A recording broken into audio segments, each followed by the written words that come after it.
All right, ladies and gentlemen, welcome back to the channel. It is Wednesday, and you know what that means? Time to continue our series, diving into the lost wisdom of the ages. This series, the Kybalion, Hermetic Philosophy, a study of the Hermetic philosophy of ancient Egypt and Greece. The quote is, "The lips of wisdom are closed, except to the ears of understanding. For those who have the eyes to see and the ears to hear, to Hermes Trismegistus, known by the ancient Egyptians as the Great Great and the Master of Masters, this little volume of Hermetic teachings is reverently dedicated."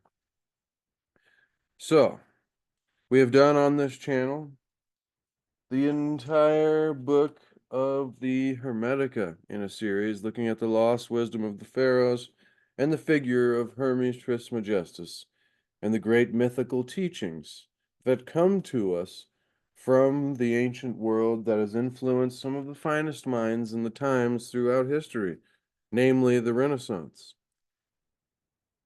And last week, oh yeah, we also did the Corpus Hermeticum, the Divine Pymander, original manuscript Hermes Trismegistus, 3rd century AD. Now we find ourselves on our third Hermetic series looking at the Kybalion for purposes of teaching and commentary and expanding the mind so that through an increased awareness, we can hopefully increase the quality of not only our lives, but the lives of those around us, and hopefully have an impact on leading to the future full of enlightened men and women, ladies and gentlemen. We will begin because last week we began the introduction and we made it a few pages in looking at mentalism, correspondence, vibration, polarity, rhythm, cause and effect, and gender, the 7 principles of Hermetics, and also talking about the origin of this work, the Kybalion. So, let us go through each of the 7 principles of Hermetics to begin here today. And we will see how much further, maybe to the end of the introduction of the Kybalion we get. Let's see how far here. Yeah, there's a few pages to go, and then it talks about polarity, gender, rhythm, cause, and effect again. Okay, so let's see if we can get there, ladies and gentlemen. Number 1, the principle of mentalism. Once again, thank you for being here. I love and appreciate each and every one of you. Hope you got yourself a beverage and are comfy. And hopefully it's a beautiful day wherever you are, regardless of the weather, ladies and gentlemen. It is beautiful here today. All righty. Mentalism. Maitland asserts that consciousness is, quote, the indispensable condition of existence. Matter itself is merely a mode of consciousness. Number 2, correspondence. Now, these, if you remember, we were looking at last time some of the authors who may have led to the creation of this work. It was saying, as Greer points out, this book, especially in its introduction, written by Kingsford's associate Edward Maitland, and he was talking about a book titled The Virgin of the World of Hermes, Mercurius Trismegistus, which contained an adaptation of the Hermetic texts.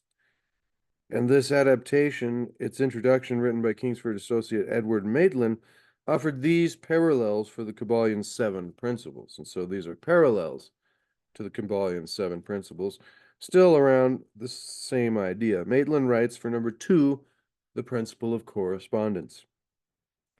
From the oneness, we were just talking about oneness yesterday, so if you missed that video, be sure to check that out. From the oneness of the original being comes as a corollary the law of correspondence between all planes. Spheres, see, it says planes or spheres. It's all open to debate, ladies and gentlemen. Of existence in virtue of which the macrocosm and is as the microcosm, the universal as the individual, the world as man, and man as God. Vibration, principle number 3 of Hermetics. The Kybalion formulates this principle thus: nothing rests, everything moves, everything vibrates. This idea echoes a passage in one of the Hermetic texts. There is nothing immutable, nothing stable, nothing unchanging in nature, either in the heavens or the earth. I believe that was from Corpus Hermeticum. Number 4, fourth principle of Hermetics, polarity. Maitland writes, all being modes of the one, no inherent antagonism or essential difference is possible. Total unconsciousness is not being and bears to consciousness the relation of darkness to light. The latter alone of the two being, however reduced, positive entity and darkness being non-entity. That is a deep one, but also goes along with what we did on yesterday's video, talking about the oneness and all of the things, the polarities that depend on the opposite for its existence.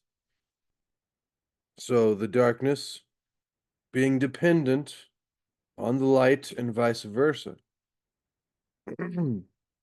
Number 5, rhythm. The Corpus Hermeticum 14 reads, order maintains the fabric of things established by destiny and necessity. For all this is an everlasting sequence without beginning or end. It rises and falls alternately. And as time rolls onward, that which has disappeared again rises uppermost. Principle number 6 of Hermetics, cause and effect. Maitland refers to, quote, that inextricable law of cause and effect in things moral, in virtue of which man's nature and conditions in the future are the result of the tendencies voluntarily encouraged by him in the past and present. That's a good explanation of manifesting there. And finally, number 7, the final Hermetic principle. Interesting, the number 7. Think of how many significant things are of the number 7. Leave me a comment below of a list of all of the interesting things that are number 7. Maitland writes, so far from repudiating the relations of the sexes, the Hermetic doctrine exalts them as symbolizing the loftiest divine mysteries, and enjoins their exercise as a duty, the fulfillment of which in some, at least of his incarnations, is essential to the full perfectionment and initiation of the individual. Given these resemblances, along with the Kybalion's insistence that it contains the essence of Hermetic teaching, it is very likely that Kingsford and Maitland's work was at the main source for the Kybalion. Now, if you pronounce it Kybalion, that's all fine. Kybalion comes out easier for me. The Hermetic teachings are that not only is everything in constant movement and vibration, but that the differences between the various manifestations of the universal power, God, Atum, as it's referenced in the Corpus Hermeticum, and the Hermetica, grand organized design, great spirit, universe, Tao, whatever you want to call it, ladies and gentlemen. This, and I like this name for it, the universal power, are due entirely to the varying rate and mode of vibrations. So the manifestations, the physical reality that we experience, is due entirely to the rate and mode of vibrations, frequencies, and this is found in modern science that has proven that all that we call matter and energy are but modes of vibratory motion, energetic patterns, frequencies. Compare this to an excerpt from a booklet entitled Practical Mental Influence and Mental Fascination, published under Atkinson's own name, who many think was the Three Initiates. That's why we're going through this introduction, because the origin and author of this book is very mysterious. And it is an interesting question. However, there was this gentleman Atkinson that went under pseudonyms or different, names, also thought to be the books authored by Yogi Ramachakra. Lessons from Jnana Yoga. But anyways, we'll get to that in just a moment. Physical science teaches that underlying all forms, degrees and apparent differences, there is to be found a manifestation of some elementary energy which manifests in what is known as vibrations. Everything in the material world is vibration, ever manifesting a higher degree of motion. Without vibrations, there would be no such thing as a material universe. In fact, physical science itself teaches that not only is vibration the base force underlying other forces and the various forms of matter, but also that the apparent differences between the various forms of matter and also the various forms of energy are caused simply and solely by varying degrees of vibration manifested. So vibration would seem to be an underlying principle for the manifestation or creation of physical and energetic reality. The implications of that, you may be thinking to yourself now, are quite large and grand in many areas of not only understanding, but influencing our lives and our reality. If you know that, then you know the secret of the universe. What you think about expands. So, with all that being said about vibration, here is another example from the Kybalion, which we will probably find later in our series. All the phenomenal world or universe is simply a mental creation of the all, subject to the laws of created things, and that the universe as a whole and in its parts and units has its existence in the mind of the all, in which mind we live and move and have our being. Cf. Acts 17:28. Here's similar passages from Lessons in Jnana Yoga by Atkinson, writing as Yogi Ramachakra. This, indeed, is the highest contemplation of truth in the yogi teachings. This, that all manifestation and emanations of the Absolute are mental creations of the Absolute. Thought forms held in the infinite mind, the infinite spirit in them, and they in the infinite spirit. But we are left with this question. Why are the pseudonymous authors, or these authors, said to be three initiates? See here. Said to be three initiates.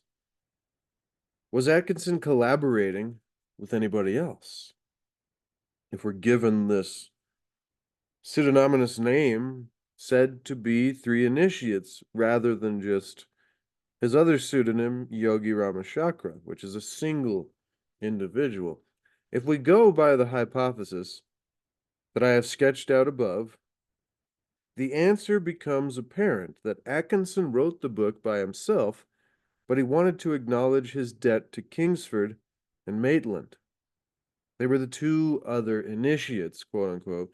He is not saying that they helped to write the book, which they did not do. Both of them had died by the turn of the 20th century, Kingsford in 1888 and Maitland in 1897. Interesting dates there, ladies and gentlemen. If we like to look into that period of our interesting, mysterious history, remember, as I always say, seek to discover the lost wisdom of the ages and the mysteries of our history. We got to discover them. However, Atkinson is simply paying homage to them by including them in the anonymous trinity of authors, the three initiates. Thus, it is possible to trace out a lineage for the Kybalion. The original Hermetic texts, which have been known in the Western world since the 15th century, and I had that bit highlighted there. The Hermetic texts, which have been known in the Western world since the 15th century, maybe even longer, and which have existed in English versions since at least the 17th century, and the digest of these texts as presented by Kingsford and Maitland in Victorian London. I have this highlighted as well. In this sense, the aphorisms in the Kybalion are very likely a pious fraud. And then I read a little question mark there, like, what? We become, or we have come to the point of the debate now on the validity of such ideas and thoughts. But even, this is what I always thought, even if all of this is something somebody just made up, like even if the entire Corpus Hermeticum and the Hermetica and all of, the Emerald Tablet of Hermes and all of this, if it all was just made up, it's still still like the greatest philosophy I've ever come across that includes an explanation and an answer for almost all of the greatest questions that we ask here as spiritual beings having a temporary human experience. With that said, certainly their style and mode, the aphorisms of the Kybalion, which may be thought to be a fraud, certainly their style and mode are more evocative of 20th century America than they are of ancient Egypt or Renaissance Europe. Even so, it would be a mistake, I think, to conclude that this work is unfaithful to the tradition that it lays claim to, a spiritual tradition. That's why we're here, and that's why I am fascinated, and that's why I am now on my third series of Hermetic philosophy. Because this philosophy has had the most profound impact on humanity. The greatest minds and times of our known history seem to have been when this kind of information and knowledge was widely compared, discussed, debated, practiced, and figured out as much as we possibly could for the betterment of humanity, men and women, enlightened society, ladies and gentlemen. So therefore, it would be a mistake, I think, to conclude that this work is unfaithful to the tradition it lays claim to. A spiritual tradition is based certainly on timeless and unchanging truths. That's why you can look at any other spiritual tradition, just generically, we're looking at the bell curve here. Generally, you can look at all other spiritual traditions or philosophies, pursuits, religions, whatever you want to call it, and you find these underlying themes that that translate beyond a difference in dogmatic ideologies. It is just these underlying themes that are timeless and unchanging truths. I mean, this is why I'm so fascinated with this. Like, what is this thing that we seem to have a grasp of? and a glimpse of, a glimmer. And we seem to have these timeless understandings and these timeless truths, but we can never really get a hold of it. It's like it always escapes us. That's why I love the way Alan Watts described God. It's like flowing with God is like it's like swimming. You can't like grab a hold of the water and like climb up it, then it eludes you. And actually, you do a terrible job swimming that way. So you have to like relax and let go and then feel the water. God, reality. And you need, I don't know, it's just a very good example for me, purposefully, for the purpose of trying to, understand this through contemplation. Because remember, I will remind us now, whether it's trying to understand the nature of God or of reality or of creation and manifesting, I will remind us now of the words of thrice greatest Hermes, the Egyptian sage god Thoth, all the way in the beginning of the Hermetica, and the first words of Hermes Trismegistus, the prophecies of Hermes. He says, quote, "Pure philosophy is a spiritual striving through constant contemplation to attain true knowledge of Atum, the one God. Simply put, universe, reality, our reality." But the most important point there is obvious. The first thing that he teaches us is that a pure philosopher, which he describes as those who strive spiritually to attain the knowledge of God, does this through a constant contemplation. So we're not going to get this immediately. And if you think you're getting all of this, then you're probably not getting very much of it at all. And if you find yourself at many times saying, I don't think I'm getting very much of this at all, then you probably are picking up quite a bit. And the seeds are being planted for that contemplation, that meditation, that ponderation upon the knowledge of the things that are. Because in the Corpus Hermeticum, I will remind us, I love to reference this because it's the most important thing. The first book, Hermes Trismegistus, his first book, O my son, write this book, both for humanity's sake and for reverence and honor towards God. For there can be no spiritual pursuit, quote unquote, religion, more true or just than to know the things that are. And so think of that, and to know the things that are. And then the other first words is pure philosophy is a spiritual striving through constant contemplation to attain true knowledge of Atum, the one God. What do you think Atum, the one God, is? Well, within that is included the things that are. And so there can be no spiritual pursuit, pure philosophy, more true or just than to know the things that are. And then to acknowledge thanks for all things. We talked about this in yesterday's video, doing the Tao Te Ching verse 2 as well. To acknowledge thanks for all things and to that which hath made them. It says him, which thing we shall not cease, hopefully, continually doing. But this is a discipline. We must become disciples of Hermetics, ladies and gentlemen. The Kybalion is a genuine link in the Hermetic chain.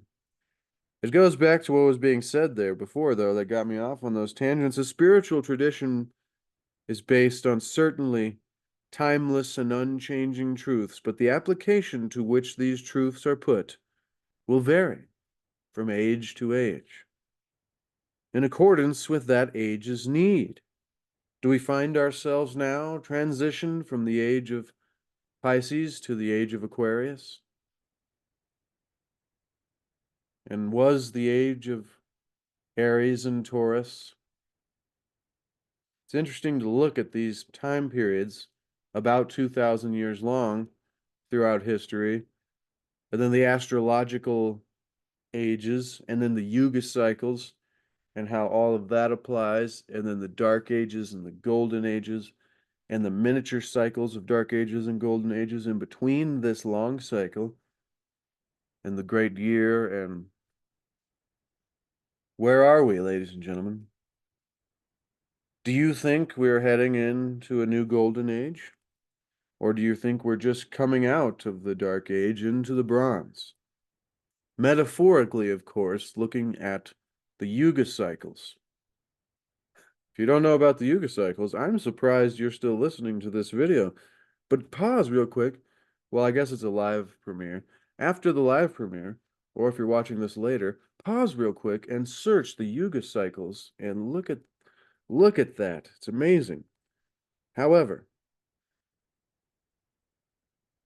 from age to age in accordance with that age's need, in this sense, the Kybalion is a genuine link in the Hermetic chain. The Kybalion has been a central text for 20th century American occultism and spirituality. Also, you can include esotericism.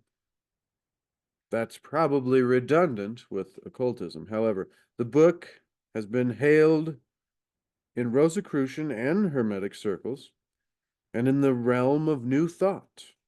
I know very little about the Rosicrucian or the Hermetic circles or the realm of New Thought. Many more people would know much more about that than I do because I'm not really interested in it, you know, in I'm not interested. To me, it's just a philosophy. I mean, sure, it'd be wonderful to have a group of people that would talk about the same philosophy for understanding, but sometimes people get a little too culty with the occult, and they're very different things. And so we got to be careful with that, ladies and gentlemen. That was talked about in a different episode on this channel. I forget which book and what series. But got to be careful with that. Careful with teachers. We need to be our own students and teachers because we are all students and teachers. I'm rambling. All right, let me shut up. This book has been hailed in Rosicrucian and Hermetic circles and in the realm of New Thought. Florence Scovel Shinn, a popular New Thought author of the earliest 20th century, identified her positive thinking philosophy. I love that. Positive philosophy is what we all need more of in our lives, ladies and gentlemen. Positive thinking with the ideas of the Kybalion. And Shinn herself went on to influence probably the best known advocate of positive thinking in the 20th century, Norman Vincent Peale. The Power of Positive Thought. Do I have that one over here? That might be on the other bookshelf. Gosh, yeah, I'm not seeing it at the moment. However, that makes me want to. Yeah, I personally found it came from a very Christian-based perspective, but here we have it. The Power of Positive Thinking, Norman Vincent Peale. This is the book that will help you release your inner powers. See, that's weird wording. You would think increase your inner powers. Have faith in yourself. All right, anyways, makes good things happen for you. So this comes influenced by the wisdom of the ages. This is my point here, and this is the part that I'm passionate about, is that this knowledge and this wisdom has been squashed and hidden. The temples were destroyed. They were called pagans and heretics and burned at the stake and very many worse things that are like terrible, and it makes you like kind of scared. I mean, hopefully we don't run into that time there soon because they'll be coming for me and most of us watching this video, ladies and gentlemen. But hopefully we are going to win this time because I feel like we didn't win last time a couple thousand years ago or within the last. I feel like we've been getting our butts kicked through this last Dark Age cycle and it's time to take back reality. Anyways. But this knowledge has been squashed and hidden and purposefully called crazy and mystical. Oh, that's just occult stuff. You gotta, you need to love Jesus. That's how you'll become enlightened and know the things that are of reality. I mean, of course, just go to church, to say thank you, God and Jesus, for saving me from my sins, which I was given from birth. I mean, this is what I was raised on, ladies and gentlemen. I still have the ring. But it's like, it just blows my mind that we can't take these philosophies that the Jesus character taught, which was, you are, have I not said, is it not written in your law that I have said that you are gods? And they said he was a blasphemer and he was a heretic, along with those of us that would have been at the pagan temples discussing and comparing side by side in the libraries of Alexandria the knowledge of the great occult and esoteric wisdom of the ages. And that is why we are here, ladies and gentlemen, trying to discover this for ourselves, because they squashed it and they tried to keep it hidden and they kept us from being masters of ourselves and our reality. And now we find that we can't even think positively, and we need Norman Vincent Peale to tell us, oh, yeah, we've all become so stupid that we need to begin to try to think positively again before, and this comes from an influence. The Kybalion and Shin herself went on to influence the best known advocate of positive thinking in the 20th century, Norman Vincent Peale. In the 21st century, I will continue now. I apologize for my passionate ramble about that last bit, but I think something went on, and it wasn't fair. It wasn't fair, ladies and gentlemen. We could have been so grand. Like, anyways, sorry, different podcast. I'm thinking about, some of the amazing, like, if you look at the ideas of like the Tower of Babel and stuff, and some of the possibilities of some of the abilities that we might have had at one time before we were squashed. Anyways, no, in the 21st century, the Kybalions' ideas of vibration, frequency, mental alchemy, and the law of attraction were incorporated into Rhonda Byrne's 2006 bestseller, The Secret, which made manifesting popular, I think, in the wrong way. Everybody knows how we feel about The Secret now. However, we always need a foundation, which I'll give Christianity a solid credit for. It gives you this foundation that then, once you become interested in the wisdom of the ages, you can springboard right out of that grade school level spiritual philosophy into something more deep and complex. So I do give, nothing against anybody's spiritual pursuit. It's all good from a sense of positivity for humanity. Now, the negative, that should be obvious to all of us. But it's not usually, which is so interesting. I don't even know if I'm just rambling today. But this is important, and I think the introductions to these sometime give us an ability to talk about the subject in a more broad sense rather than diving into the material itself. Now, The Secret, given all this, how do the ideas in the Kybalion relate to traditional esoteric teachings? The most striking thing about the Kybalion is its terminology: vibration, rhythm, polarity, and causation. All of these point to scientific or a quasi-scientific mode of thought. This fits the book perfectly into its context, the early 20th century, when science had established itself. So, science established itself finally, rather than mysticism and knowledge of. I mean, I think there's these different categories that have been compartmentalized, like, oh, this is science, and this is mysticism, and this is, like, it's all connected. It's all connected, ladies and gentlemen. I think we're starting to see this. This fits the book perfectly into its context of the early 20th century, when science had established itself as the ne plus ultra of human knowledge, to be taken seriously thinkers felt the need to frame their ideas in a quasi-scientific nature, terms, and invoke the hard physical sciences so that the way we've been programmed from academia and society to only trust the authorities, like, is this guy doctor, or professor, whatever? No. Well, he's just crazy then, because he obviously doesn't have some kind of certificate or label. I mean, you can see how good they got us over the last few hundred years. It's hilarious. Watch Century of the Self if you've never heard of that documentary and you'd like to understand the psychology of us and how we got here over the last 100 years. That is an ultimate documentary, and I literally have it in a playlist on my channel. So if you go to my channel, go to videos playlist, click that. It'll be down there in ultimate documentaries, and it's a must see. More important than this video. It's more important than any video I've done, maybe.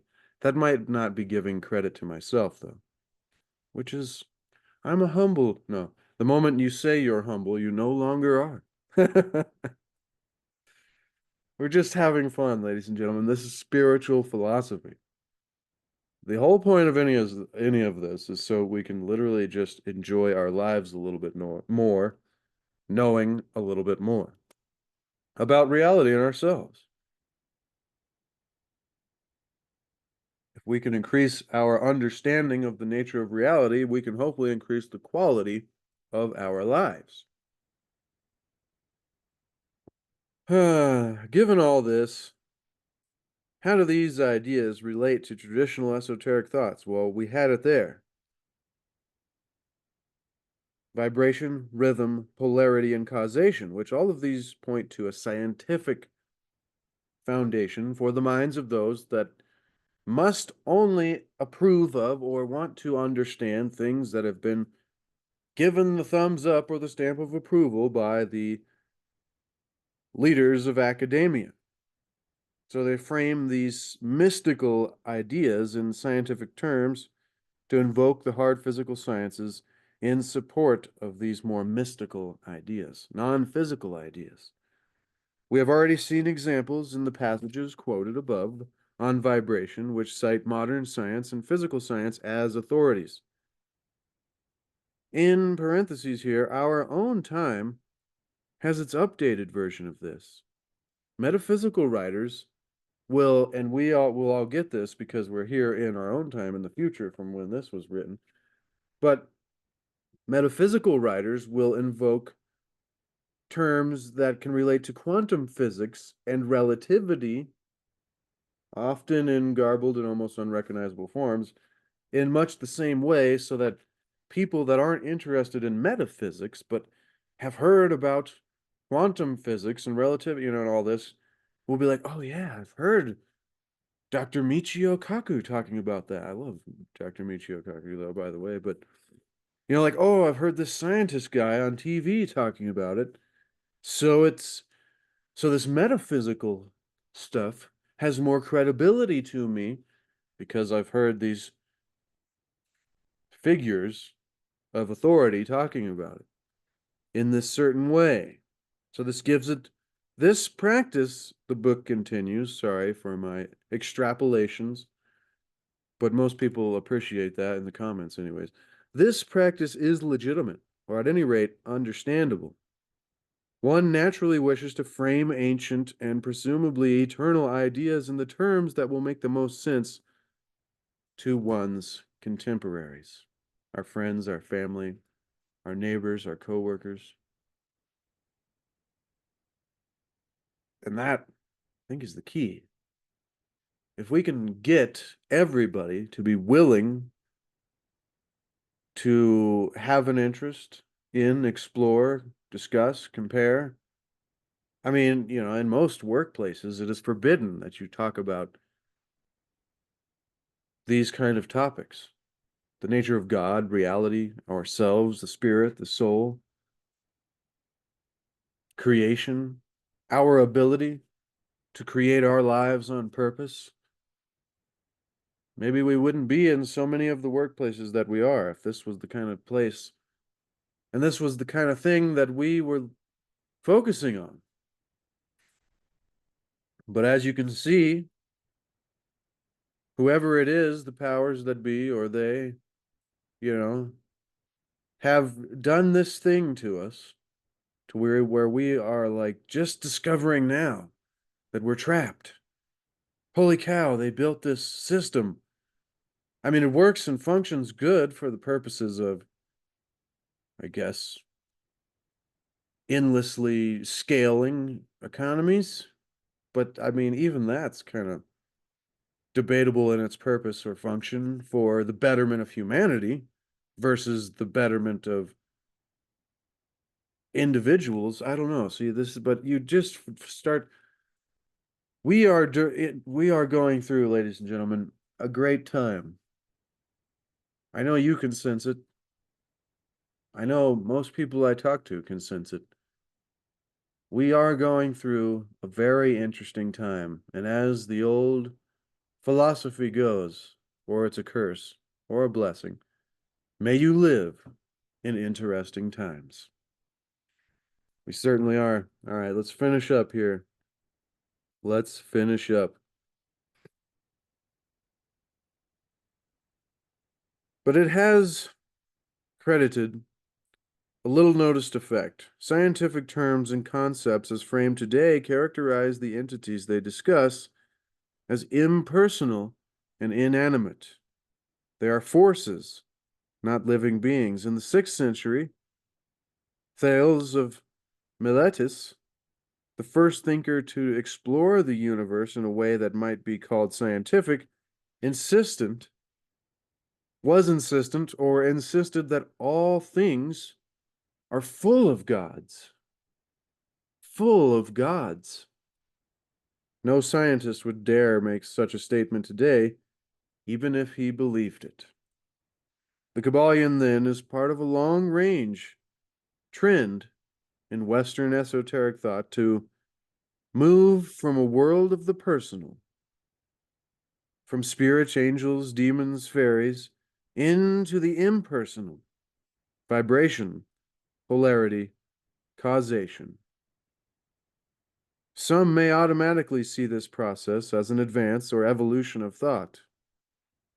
I myself am not so sure. I do not believe so categorically either in the personal nature or of the impersonality of the forces that are being explored here. Rather, I would imagine these forces could look personal viewed from one angle, and impersonal viewed from another. The totality of beings, something larger than our minds, are likely to be apprehended. And this, ladies and gentlemen, is where we're left off for today. With that great question there, which I loved because that's literally the video we did yesterday. It was talking about these things that these two perspectives, the personal and the impersonal, and how it all stems from something larger, the totality of being, the Tao, Atum, grand organized design, great spirit, God, universe, the universal force, power, something larger than our minds are likely ever, hopefully not ever, hopefully we're getting there, but to be apprehended. And that, ladies and gentlemen, is a boon to the Kybalion, to a study of the ancient Hermetic, Greek, and Egyptian spiritual philosophy. That was a good one, ladies and gentlemen. At least I thought so. I know you thought so as well. If you got value, ladies and gentlemen, thank you so much. I love and appreciate each and every one of you. Remember to seek to achieve and maintain happiness through enlightenment, through a greater awareness and understanding of not only ourselves, spirituality, our psychology, the nature of reality, so that through this increased awareness, we can increase the quality of our lives and the lives of those around us and begin to be the tide that raises all boats, ladies and gentlemen. And remember also to seek to discover the lost wisdom of the ages and the mysteries of our history. And also, there is no way to happiness or enlightenment, ladies and gentlemen. It is the way. It is the activity that we must create the ability within ourselves to bring to life. We're always looking at these things like it's a result. Oh, I'll be happy. Or, oh, I'll be enlightened when I finally get there. All the things we've been telling ourselves when I get there, when I have that much, that becomes irrelevant when we can bring it to life. And then the entire journey is wonderful. All right, ladies and gentlemen, I love and appreciate each and every one of you. Be sure to expand the description to get this book for yourself to put on your shelf. Not only that book, though, but this book as well for reference, which is part of the series. This one as well for reference, which will be a part of the series, which we've already done an entire playlist on this channel previously. So if you missed those, be sure to go check that out, ladies and gentlemen, as well as a link to my Etsy shop and my landscape paintings and C60 Power. C60 Power, the ultimate antioxidant, ladies and gentlemen. Give yourself the gift of health. And until next time, next Tuesday, if I decide not to skip a week again, I did last week, but don't beat yourself up about anything, ladies and gentlemen. It's just a ride. It's just a ride. And every now and then, people will come back to us and try to remind us, hey, this isn't real. It's just a ride. And what do we do with those people? We tell them, no, it's just got to be real. But if you know that reference, leave that in the comments below. All right. Love you and appreciate you, ladies and gentlemen. Thank you so much to all of you that spend time here with me in the premieres and in the live chat and in the comments later below. Until next time, be the change that you want to see. Be the example that you want to set. No, no, no, no, no, no.